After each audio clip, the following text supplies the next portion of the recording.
페널티 파스 운동자 여러분, 지난 주말과 주일 주안에서 평안하셨습니까? 시작된 한 주간도 성삼일체 하나님께서 이런 것들 함께 하시기를 원합니다.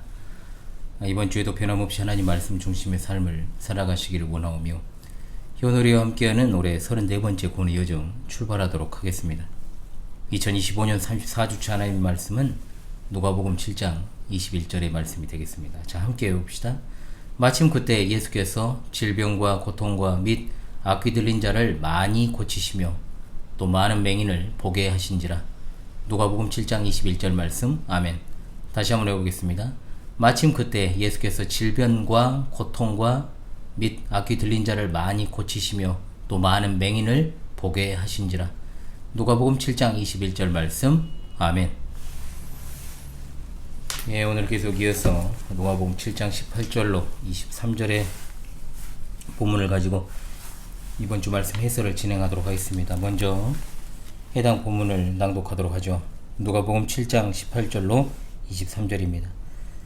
요한의 제자들이 이 모든 일을 그에게 알리니 요한이 그 제자 중 둘을 불러 주께 보내어 이르되 오실 그이가 당신이 오나이까 우리가 다른 일을 기다리오리까 하라 하매 그들이 예수께 나와 이르되 세례 요한이 우리를 보내어 당신께 여쭈어보라고 하기를 오실 그이가 당신이 오니까 우리가 다른 일을 기다리오리까 하더이다 하니 마침 그때 예수께서 질병과 고통과 및 악귀 들린 자를 많이 고치시며 또 많은 맹인을 보게 하신지라. 예수께서 대답하여 이르시되 너희가 가서 보고 들은 것을 요한에게 알리되 맹인이 보며 못 걷는 사람이 걸으며 나병 환자가 깨끗함을 받으며 귀먹은 사람이 들으며 죽은 자가 살아나며 가난한 자에게 복음이 전파된다 하라.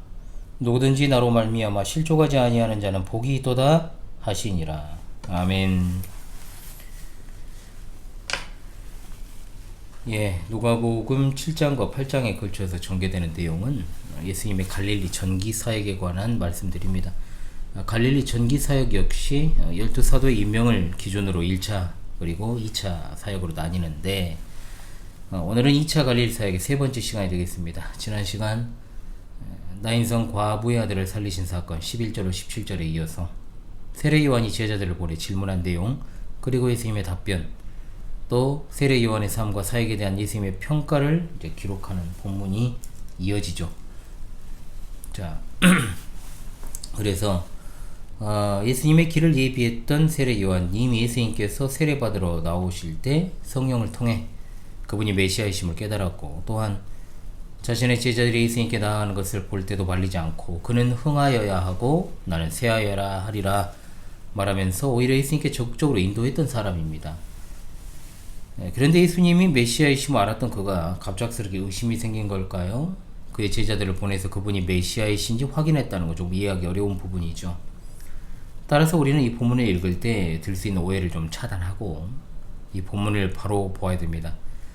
먼저는 세례 요한의 지금까지 행적, 그리고 예수님이 이 질문에 대해서 답변하시는 것을 통해서 세례 요한이 예수님께서 진정한 메시아이신지 의심하고 불신해서 이 질문을 했다라고 볼 수는 없습니다. 심지어 혹자는 이 당시 세례 요한이 옥에 갇혀 있으면서 믿음을 잃고 불신하는 마음이 생겼다. 자, 지극히 인간적인 해석이죠. 또 세례 요한은 예수님이 메시아이심을 의심하고 불신한 게 아니다, 분명히 말할 수 있습니다. 그리고 두 번째, 요한이 다른 유대인들과 마찬가지로 예수님을 정치적인 메시아, 즉 즉각적인 해방을 가져다줄 메시아로 착각했다, 이렇게 보는 것도 올바른 해석은 아닙니다.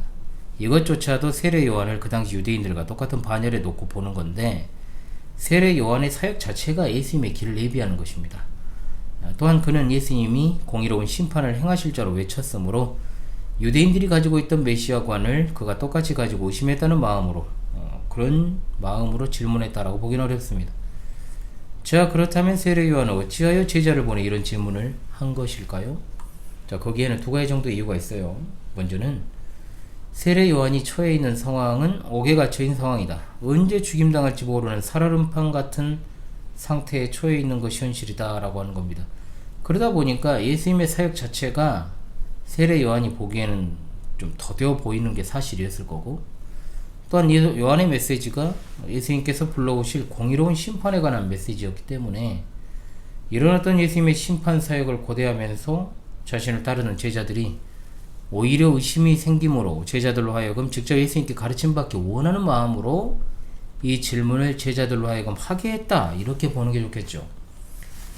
또 하나, 어찌되었든 세례 요한은 더디게 느껴지는 예수님의 메시아 사역, 그리고 제자들의 의심 등등으로 인하여 그들이 실족할까 조바심이 났던 것은 사실인 것 같아요. 자신의 생명이 언제 끊어질지 모르는 상황도 한 몫을 했겠죠. 이러한 가운데 우리 주님의 가르침은, 예수님을 따르는 제자들은 복음에 대하여 올바르고 합당한 태도를 취하여 살아가는 것이 중요함을 알려주십니다. 즉 오늘 살아가는 우리는 마땅히 예수 그리스도의 복음에 대해서 취해야 될 태도가 뭔가 이 제대로 교훈을 받을 수 있게 되는 거죠. 성도들이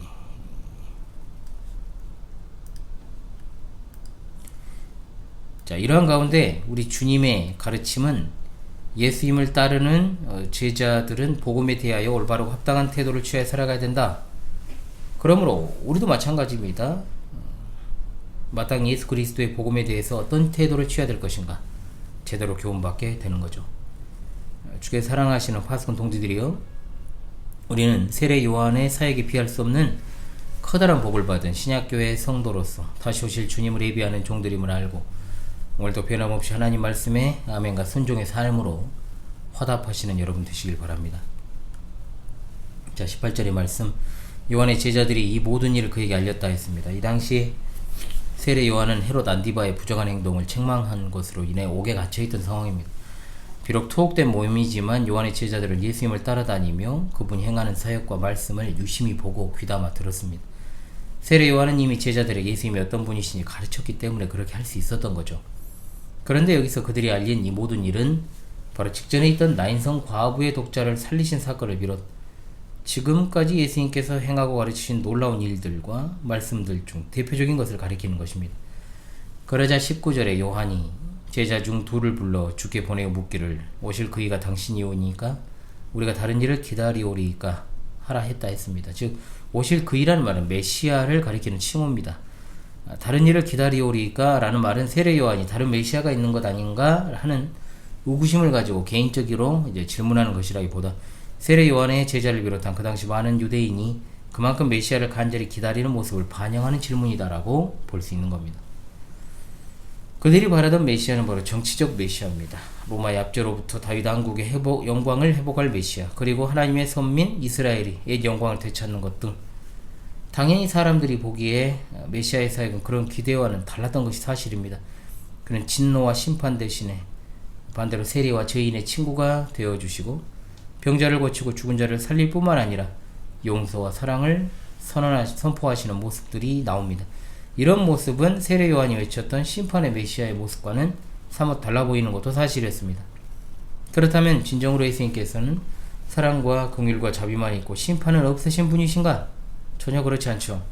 오히려 그리스도께서 이런 사랑과 용서의 복음을 전하신다는 것의 또 다른 측면은 그것을 받아들이지 않는 자들에게 내려질 무서운 심판을 가르치시는 것을 잊어서는 안 됩니다.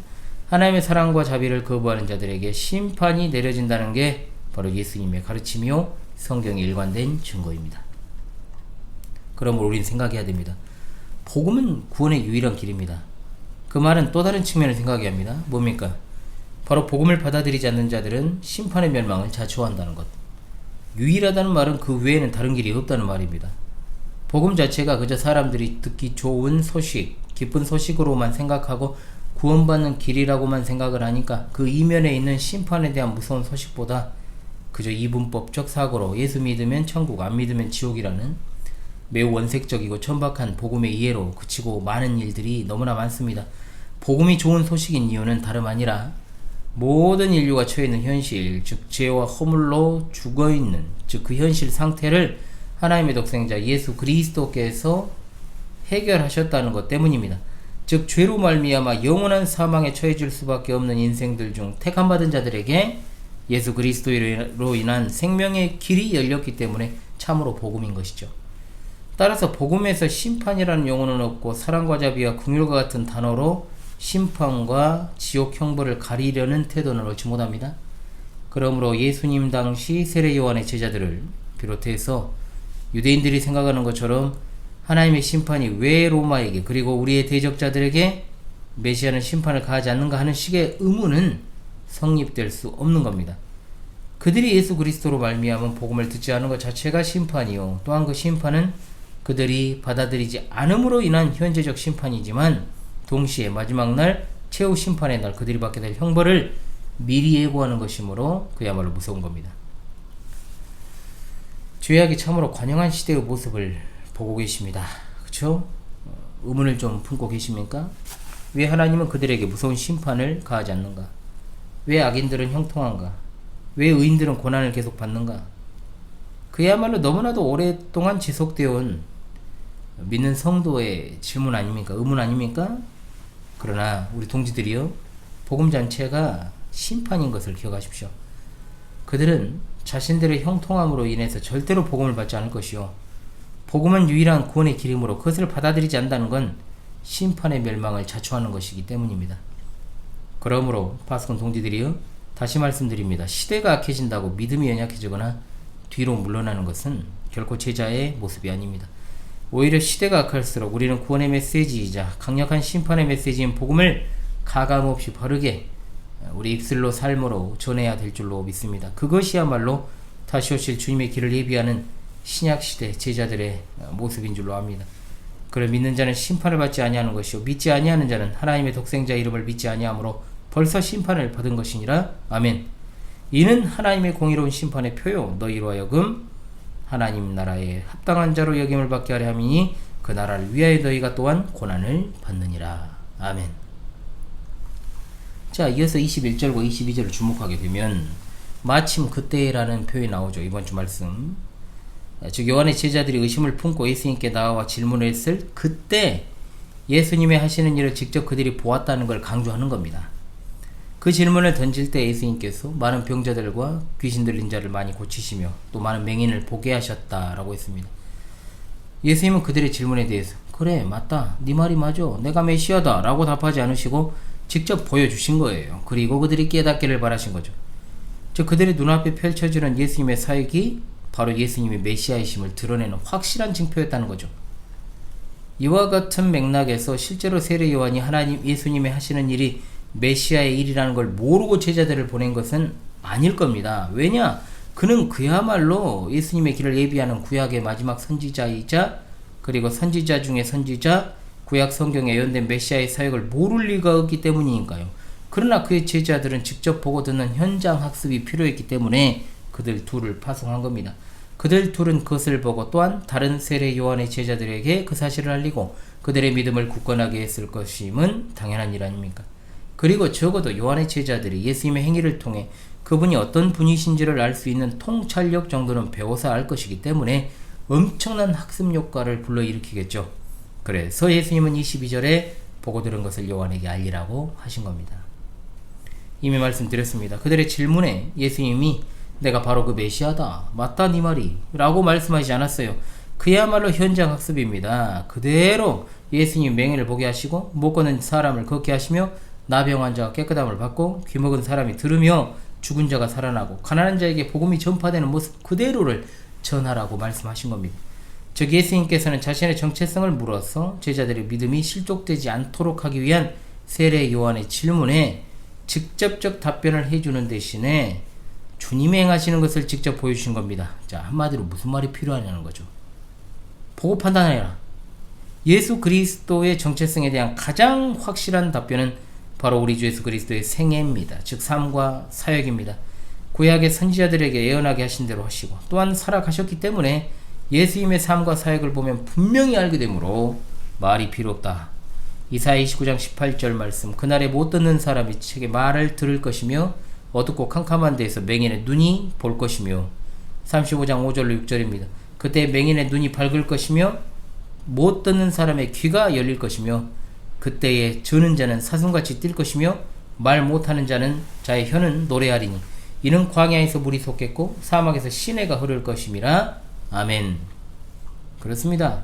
사람의 삶이나 행위는 그 사람의 정체성을 드러내는 가장 분명한 증거입니다. 그리스도의 제자의 정체성은 무엇일까요? 열매를 보고 나무로 아는 것처럼 그 사람의 행위나 삶을 보면 그리스도의 참된 제자인지 아니면 물이 지난번에도 말씀드린 것처럼 가짜인지를 알 수 있게 되는 거예요. 그런데 세상은 어떻습니까? 혹여 이 영상을 시청하시는 동지분들께서도 이런 어떤 경향이 있지 않은지 스스로 점검을 해야 됩니다. 자기가 어떤 사람인가에 대해서 삶과 행위보다 자신의 지위나 재산이나 학위나 훈장이나 자격증이나 이런 바 스펙으로 보여주려는 사람들 있잖아요. 스펙 좋으면 그 사람 인격도 훌륭합니까? 과연 그런가요? 뭐 자기를 갖다가 적극적으로 피력하는 시대라고 자기를 적극적으로 홍보하는 사람들이 있는데 실제로 그들의 삶이 어때요? 실제와 동떨어져 가지고 사람들의 개망신당하는 사례가 많잖아요. 특히 이제 공인이라 불리는 사람들, 대중에게 상당한 인지도를 가지고 있고 영향력을 좀 끼치는 인플루언서들에게 뭐 그런 일들이 많이 일어납니다. 자, 그렇다면 제자라고 불리는 여러분은 어떻습니까?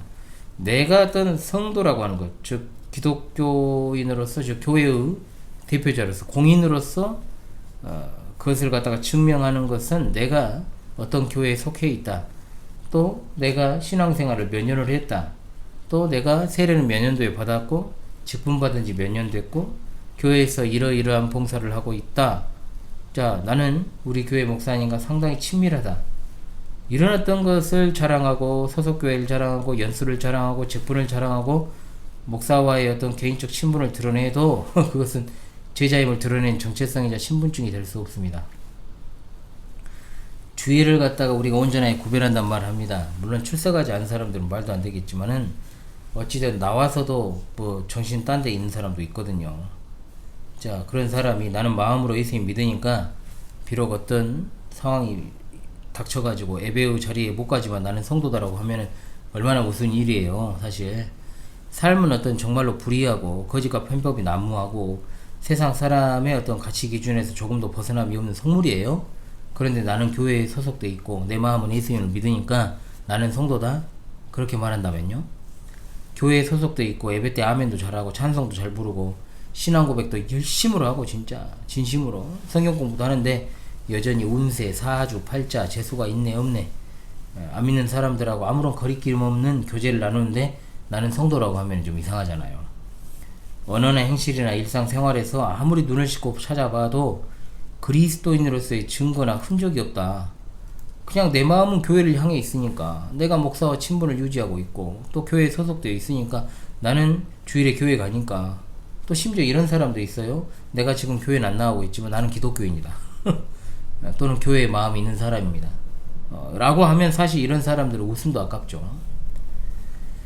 제가 이런 말씀들을 드릴 수 있는 이유는 과거에요. 과거에 제 주변에 이런 사람들이 저를 거쳐갔기 때문에 제가 이런 말을 하는 겁니다. 지금도 사람의 내면을 다 알 수는 없다고 보고 있으므로 쉽게 판단하기는 어렵겠지만요. 죽을 똥 살 똥 진짜 몸부림치면서 나의 육적인 것들을 십자가에 못 박고 육체의 정욕을 이길 힘은 보혈의 능력, 성령의 능력 외치면서 진짜 내가 얻는 것보다 잃을 것이 많고 희생해야 될 것이 더 많음을 경험하면서 치열하게 살아가는 게 주님의 제자 아니겠습니까? 그런데 무슨 게임도 아니고 말이요. 그잖아요. 자기는 레벨이 좀 낮은 신자라고 스스로 라벨지 붙여가면서 저 사람은 레벨이 높은 제자, 저 사람은 더 높은 목사, 이런 생각으로 항상 그 자리에서 더 나아갈 생각이 없이 줄 딱 그어놓고 여기까지가 내가 할 수 있는 전부, 이렇게 말하는 자는 제자라고 할 수 있을까요? 성도라고 할 수 있습니까? 구원받았다고 착각하는 건 자유지만 말해줄 게 좀 있어요. 그것이 진짜 구원받은 자의 합당한 모습이냐고 묻고 싶어요. 구원받았다고 착각하는 것은 아니냐고 묻고 싶어요. 치열하게 몸부림치며 전투에도 육적으로 연약해서 가끔 국지전에서 패배할 때가 있는데 한 가지도 포기한 것 없이 내 의지로 구원받고자 예수님 믿고 세례받고 시간 지나니 직분도 달고 했는데 삶은 그대로예요. 변화된 줄 알았는데 변화가 아닌 거예요. 그냥 나이 먹어서, 그냥 정말로 어떻게 보면 녹익어서 마음이 좀 약해져서 내려놓은 것일 뿐이고, 그러다가 또 어때요? 수틀리면 육적인 본성 일순간에 확 드러나고 좀 하나 싶으면 똑같이, 아니 전보다 더 심하게 뒤로 가는 모습, 얼마나 안타까운지 모릅니다. 지금도 보고 있거든요, 전 그런 걸. 여러분은 안전하다고 자신하십니까? 여러분의 제자로서의 정체성은 어디서 나오나요? 삶입니까? 형식입니까? 아니면 당신의 의지입니까? 듣고 정말 아니었구나 깨달은 그런 분들이 있다면 지금 즉시 돌이켜서 하나님께 마음을 온전히 향하기 바랍니다. 하나님은 언제나 우리에게 기회를 주고 계시니까요. 제자의 정체성은 제자다운 삶에서 나옵니다. 제자의 삶은 그리스도를 닮아가는 삶 아니겠습니까? 그분처럼 고난받고 그분처럼 가난하고 그분처럼 낮아지고 그분처럼 수치와 모욕당하는 그 십자가를 져야 되는 그 길이 따라오지만 결국 최후 승리를 얻게 되는 것임을 알고 저 천국 향하여 걸어가는 순례자로서의 삶을 살아가시길 바랍니다. 귀 있는 자는 들을지어다라고 하셨죠? 주님의 말씀에 귀 기울이시는 여러분 되시기 바랍니다. 요한복음 10장 15절 말씀, 예수께서 대답하시되 내가 너희에게 말하였으되 믿지 아니한도다. 내가 내 아버지의 이름으로 행하는 일들이 나를 증거하는 것이거늘. 아멘. 하나님 아버지의 이름으로 삶을 온전하게 하나님이 행하라고 하신 그 말씀에 순종하며 사셨던 우리 주 예수님처럼 여러분도 주님의 이름으로 삶을 온전하게 주님이 행하라 하신 그 말씀에 순종하며 살아갈 수 있기를 주님의 이름으로 타는 듯한 심정으로 간절히 갈망합니다. 아멘. 자, 23절의 말씀은 요한의 제자들에게 남기신 마지막 말씀이죠. 누구든지 나로 말미암아 실족하지 아니하는 자는 복이 있도다라고 하시니라. 자, 이 말씀을 잘 상고해야 됩니다. 실족하지라고 번역된 이 말씀은 걸림돌이 되다는 말에서 나온 말입니다. 그래서 어원상 이 말은 길 가운데 걸려 넘어지게 하는 장애물을 놓다는 거예요. 자, 이것이 인격체로서 사용되면 어떤 인격체로 하여금 그가 믿고 복종해야 할 자를 불신하기 시작하다, 이 의미를 갖게 됩니다. 따라서 이런 어원에 따라 본문을 상고하게 되면 어떤 장애물 때문에 예수님께서 메시아로서의 정체성을, 예수님의 메시아로서의 정체성을 의심하고 불신하게 되는 것, 그럼 그 장애물이 뭐냐는 거죠. 당시 유대인들의 메시아관이라는 겁니다. 당시로 보자면 이스라엘 사람들이 기대하던 메시아, 당장 불의를 척결하고 죄인을 심판하고 고난받는 의인을 고통에서 건져내는 메시아, 그런 메시아의 모습이 보이니까 그것이 걸림돌이 돼가지고 예수님이 메시아이심을 확신하지 못한 것이다. 이미 이사야 선지자를 통해서 예수님이 어떤 사람에게는 거치는 돌이 될 것이라고 예언된 바 있습니다. 또한 복이 있도다란 말씀은 원어성경의 서두에 나와요. 하나님 나라에 참여하는 것에서 오는 진정한 즐거움을 나타내는 거죠. 잘못된 메시아관, 이 시대로 따진다면 예수 그리스도의 복음을 잘못 이해하고 있는 자들, 그들이 예수님이 메시아이심을 의심하지 않는 자, 그리고 예수님 그리스도를 따르는 제자의 살 길이 크고 넓은 길이 아니라는 것을 아는 자가 진정으로 하나님 나라 복을 누릴 수 있다는 사실을 말씀하는 겁니다. 이것이 왜 중요합니까? 성경에 대한 바른 이해와 신앙이 전제되지 않으면 걸림돌이 된다는 거죠. 왜냐? 자기 주관대로 하나님 믿고 또 그런 자들에게는 사탄이 곳곳에 미혹의 덫을 쳐놓으니까, 약을 쳐놓으니까 거짓 선지자들의 말에 쉽게 현혹되고 넘어갈 때가 많다는 겁니다. 예수 그리스도에 대한 지식이나 가치관이 하나님 말씀에 기초한 영적 깨달음과 믿음에 근거하지 않고는 예수님을 믿는다라고 말해도 믿는 것이 아님을 알아야 되는 거죠. 그러므로 주께서 사랑하시는 파수꾼 동지들이 그리스도를 믿되 올바르게 믿는 것이 진짜 복이요, 그것이 참으로 선한 일임을 알아야 될 것입니다. 오늘날 많은 현대인이 생각하는 복음은 그 당시 유대인들이 가지고 있던 하나님의 심판과 구원과 같은 그런 어떤 미래적이고 또 영적인 일에 관심을 두는 것보다 오히려 반대로 현세적인 것들이 주를 이루고 있다는 거죠. 육신의 정욕, 안목의 정욕, 이생의 자랑에만 관심을 가지고 그런 기준을 여전히 가지고 있으면서 그리스도의 복음을, 그러한 것들을 추구하고 달성하는 하나의 도구로 사용하는 왜곡된 복음이 판을 치고 있다는 겁니다. 실제적으로 그리스도의 생애는 가난한 삶이요, 베풀고 희생하는 삶이요, 절제하는 삶이었음에도 그분을 따른다는 자들이 그런 것들을 외면하고 자신들이 듣고 싶은 복음, 자신들이 얻고자 하는 것을 얻게 해주는 복음으로 만들어 버렸으니 오히려 참된 복음을 제시했을 때 참된 복음은 그들에게 복음이 아니라 걸림돌에 불과한 것이 되어버린다, 이 말입니다. 파수꾼 동지들이여, 분명히 알아야 되는 건 우리 주님이 그처럼 가난하고 연약한 분이 아니시다. 우리 주님은 만물을 창조하셨으며 그 안에 있는 만유로부터 찬양을 받으시는 창조주요, 모든 생명과 부귀와 권세와 영광의 근원이 되는 분이십니다. 그러한 주님께서 지상 사역 가운데 가난한 삶을 사신 건 오로지 우리를 부유하고 강하게 만드시기 위함이었음을 기억하십시오. 그러므로 우리 동지들께서는 진정한 권세와 영광, 행복으로 가는 복된 길이 이런 주님을 올바로 알고 영접하는 것임을 깨달아야 될 줄로 압니다. 세상 사람들이 그토록 얻기를 원하는 무병장수, 그리고 부귀와 영광 얻는 길 다른 게 아닙니다. 오로지 예수 그리스도를 올바로 믿고 따르는 일입니다. 잠시 있다 사라질 헛된 것들에 사로잡힘으로 왜곡된 복음에 걸려 넘어지지 말고 오히려 그분을 초석으로 삼아 영원한 영광에 날아가기까지 지혜롭고 순결하게 신앙 여정 걸어가는 우리 파수꾼 동지들 다 되시기를 간절히 바랍니다. 아멘.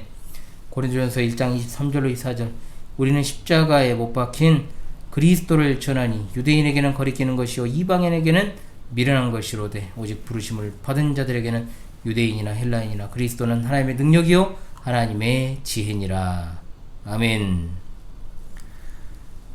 주께서 사랑하시는 우리 파수꾼 동지들이시여, 왜곡된 복음이 판을 치는 시대입니다. 예수님이 메시아이심을 여전히 부정하는 자들이 득세하는 세상을 살아가고 있습니다. 시대가 갈수록 우리가 참된 복음 전해야 되지 않겠습니까? 그것은 구원의 메시지이자 심판의 메시지임을 잊지 말고 가감없이 정말 복음을 전하면서 살아가십시다. 또한 우리 신분은 제자입니다. 제자의 신분은 형식적인 삶에 있는 것이 아니라 우리의 일상 삶으로 드러나는 겁니다. 우리가 행동하는 것 하나하나, 우리의 언어 생활 한마디 한마디, 그것이 바로 우리의 그리스도의 제자임을 드러내는 정체성이 될 수 있고 신분증이 될 수 있습니다. 말이 앞서는 자가 되지 마십시오. 진정한 그리스도의 제자로서 그리스도를 닮아가야 됩니다. 믿음의 길에서 절대로 실족하지 마십시오. 오히려 이 시대에 잘못된 다른 복음은 그들을 파멸시키는 지름길이요 또한 그들에게 있어 참된 복음은 걸림돌이 되는 겁니다. 오직 하나님 말씀에 계시되어 있는 그리스도의 인격과 생애와 사역을 내 신앙의 초석으로 삼아서 저 천국을 향하여 한 걸음 한 걸음 내디디는 여러분 되시기를 바랍니다. 그 길만이 생명의 길, 그 길만이 참된 복된 길인 줄로 믿습니다.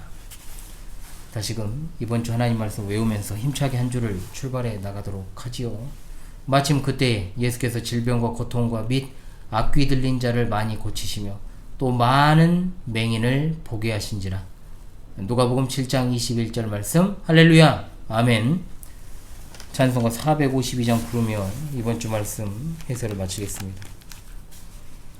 찬송가 452장 찬송하도록 하겠습니다.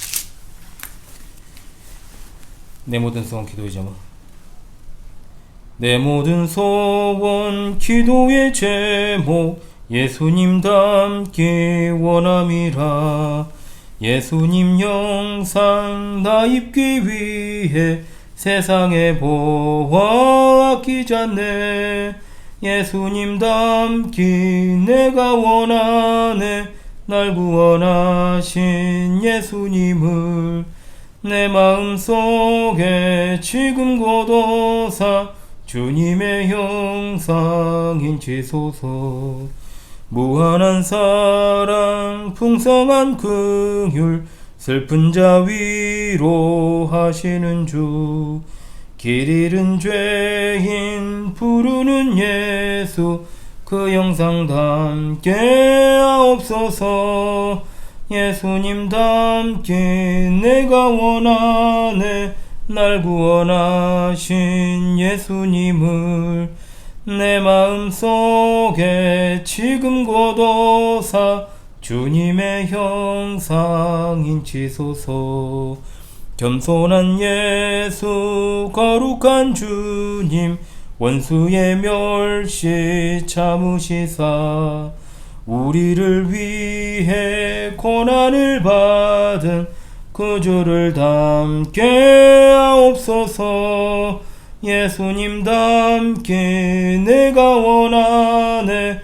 날 구원하신 예수님을 내 마음속에 지금 고도사 주님의 형상 인치소서.